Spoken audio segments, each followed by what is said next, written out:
Hello everyone, welcome to a big Stradbroke preview edition of In the Box Seats. It is, it's one of the biggest weeks on the Queensland Racing Carnival, and we have a very special guest joining us. Yeah, Toby Edmonds, who saddles up Spicy Martini, who's got a live shot at the title too on Saturday. Toby will join us in the studio to chat about her chances as well. Plus we'll bring you all the latest news and of course a tip for the weekend as well. Excellent, let's get into it. Thanks.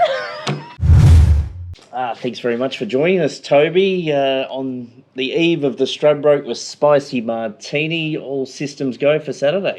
Thanks, Mitch. Yeah, and Ella, how are you? Yeah, good to be back, actually. I haven't been here for a while. Yeah, it's good to have you About back. 12 months, isn't it? Was I on 12 months ago? Maybe, yeah. After she won the Fred Best Classic, Correct, I think we're having the same conversation again. Yeah, so we're 12 months down the track, which has been vital for her, to be honest. She's blossomed and turned into a real mare now, which is good. She was probably a bit feeble and weak's not the word, but she was just coming into herself. And she's had 12 months to grow now, so she's a set mare and she should perform well. The difference, obviously, physically and mentally from last year. Of course, you ran in the Stradbroke, but even the setup last year, the Fred Best Classic was delayed with a washed out meeting, so it was a shorter turnaround between runs, and you even I'm pretty sure on the show last year you certainly weren't as confident going into the Stradbroke because of that quicker backup from what was a pretty tough race, the Fred Best last year. Yeah, so I think was it transferred to Wednesday, wasn't it? So it might have been 10-day turnaround. 10-day turnaround wasn't ideal for her. Yep. And hence, you'll notice her preparation this year has been a month between runs, which we've been able to Turf Club put on a trial for us here the other day, so we're grateful for them, and she just had the tick over trial in between. But yeah, from last year's preparation, this year's preparation has been faultless, so I can't come. If she gets beat on Saturday, it won't be because of the preparation. Yeah. And the barrier draw seemed to work in your favour, so how important is that heading into the race, drawing gate 2? Any other time you would say it's unbelievable. Yeah. Okay, because she can draw a barrier this year. She's been fortunate to draw. She drew a good barrier last year. I think she drew 4 last year. So throughout her career, only she's lightly raced, but she's drawn relatively well most times. With the weather about, it might be against us. But Eagle Farms, it's probably one of the only tracks that I can't read. I don't think anyone can. How it's going to play. Yep. Okay, so if you go to the Gold Coast and we've had this much rain, it's going to be quite bottomless and tough. As it was on the Guineas Day last year. Doomben, same thing. If it rains there, the Eagle Farm can dry out, but then you've got to find the bias and find everything. So, look, I wouldn't commit to say where we're going to be in the run today. I'd say we'd be forward, but it's sort of the barrier draw, at the times was great. She did jump pretty well in the 10,000 and put herself into a decent spot. So we were mindful of what she did in the Ascot, and Taylor was able to get a head and a tail on her, and she began good. Going to the Stradbroke, it appears like there's no dominant force in the race this year. There's no standout. Luck in run and track rating, like Fangirl may not even start if it's a 9 or a 10. How do you assess the race? Obviously, you're quietly confident with your filly, but how do you assess the Stradbroke as a whole, given it's a race that you've been able to win previously with Tyzone? Yeah, so Tyzone and her, they're two completely different horses. We went through the BRC Sprint, I think, with Tyzone, and he was trending really well. We were quietly confident that he could nearly win. He drew poorly. Didn't really matter that much that day, and he won. But this group of horses on Saturday, like Fangirl's won $10 million. She's obviously the class. Or in 4 Group 1s, I think it is, maybe more. But she's obviously the class horse. She ran super in the Kingsford Smith. She gets back a bit. I know she's probably not that good on a wet track. So all that comes into it. Yep. So I've been through most of them.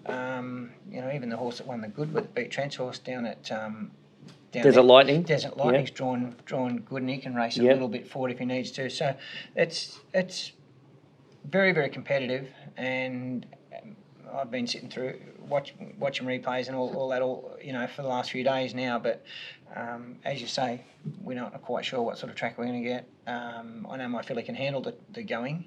I wouldn't like it to be a 10. Yeah. I'd like it to be. It's going to be soft, so it'll suit her. If it's not too heavy. Yep. Ready to Ship is an emergency in the Dane Ripper, hopeful of getting a start. She trialled with Spicy Martini here the other morning and trialled particularly well. She looks like she's going well for Tricolours and the team, Toby. She is, yeah. No, she's she had a good trial as you mentioned here last Tuesday to tick her over in between. She resumed on the poly track for probably what do we call it? A tradesman light win. Didn't get the best of runs in the race and still was good enough to beat them, which was good to see her come back like that. A mare sometimes come off a really good preparation at her last prep. To see her resume like that was good. But she got to go up quite a few levels to be competitive in this, obviously. But the way she worked beautifully on Tuesday morning with Spicy Martini. So I think she's also drawn nicely. Track should suit. She's a mare that hasn't got the best conformation, so I think the conditions will suit, and she'll look. She'll be she'll look the winner at some stage in the straight. If we don't get a run with her on Saturday, is there a race for it at Ipswich? Or? Yeah, she has I think it's the Gay Waterhouse. Yep. At Ipswich next Saturday. Perfect. Right.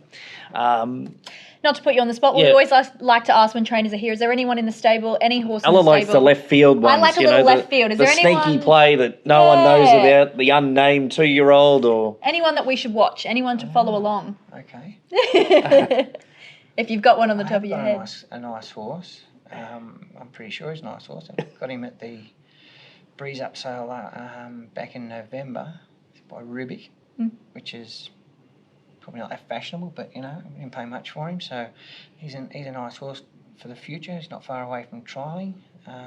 Just waiting to get him named now. So he's not far away. He's a nice Rubik gelding, flashy, baldy face thing. You won't miss him. There we go. So, I like it. I like to keep these ones to watch, I'm sure. And we've got a filly in on Saturday if they run on the poly track called Mr. Shambo. Yep. Trial good the other day. She's a Spieth filly that, whatever she does Saturday, she'll get out to probably 1,400, even a mile in time, and I think she's a horse of the future. Nice. Also, too, a good story with Spicy Martini, as we documented last time on the show. Not a relatively expensive buy. You race the mum, so you've sort of kept it all in-house. Yeah, so we raced a half sister actually. Half sister. Sorry, yeah, that was probably the reason why we ended up buying her. Kept in house, most of the owners that were in the half sisters come into her. We give them the opportunity because she was I think I mentioned she was a quite expensive filly that didn't get to where she should have got to. She won a maiden here, I think, and then she'd been injured though most of her life, so she was never ever going to get to a level that she should have got to. And we were looking around for a justifier, and Holly sort of, going through those English digital monthly sales, month in, month out, and found her out of Extra Olives, and lucky enough to buy her for 8,000. So that, is it a fluke? Probably. That was one of those stories, like probably a year ago or whenever you bought Spicy Martini, it was probably one of those ones you said, this is one to watch in the stable that, maybe everyone's kind of, it's a bit of an underdog, and here we are sitting at the eve of the Stradbroke, and she's got to run. Correct. So most people would say it wasn't by management or by good management.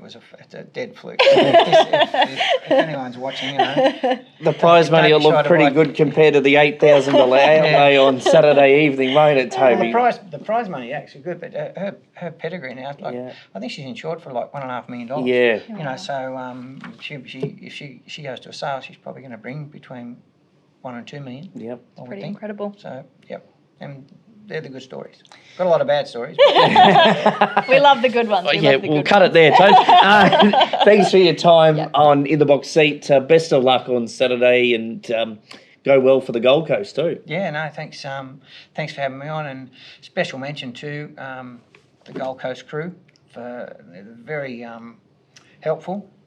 Jody, Kenny, Ian Brown, Steve Lyons, so all terrific and help us trainers out immensely. Well, that'll get you on again next week. We'll see you then, Tobes. Thank you. Toby Edmonds joining us in the box seat. Great to have Toby on the show. So best of luck with Spicy Martini and the Sears stable with Yellow Brick. Yes, obviously we really hope the Gold Coast can come out on top. That would be amazing. Before we get into some tips, just want to recap last weekend. It was obviously Queensland Day here on track, and obviously Members and Mates Day as well.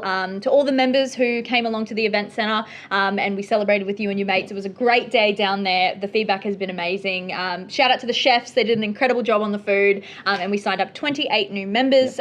So a great number. We also had a bunch of members in the room win a bunch of prizes. And Spider was there hosting the day, and it was great all around. And obviously Queensland Day too, the atmosphere was pumping. I'm sure you could see it from upstairs. Trackside was full. We had the 4X bucket caps spread out across the day, and a huge shout out to all the sponsors who got on board with Queensland Day and enjoyed the day up in the Sky Lounge. Mixed fortunes for the footy sides. Yes. Gold Coast Titans were able to overcome difficulties late and beat the Broncos, and the Suns got a bit of a touch-up from the Lions. But good on the Titans, good on Josh Hannay too.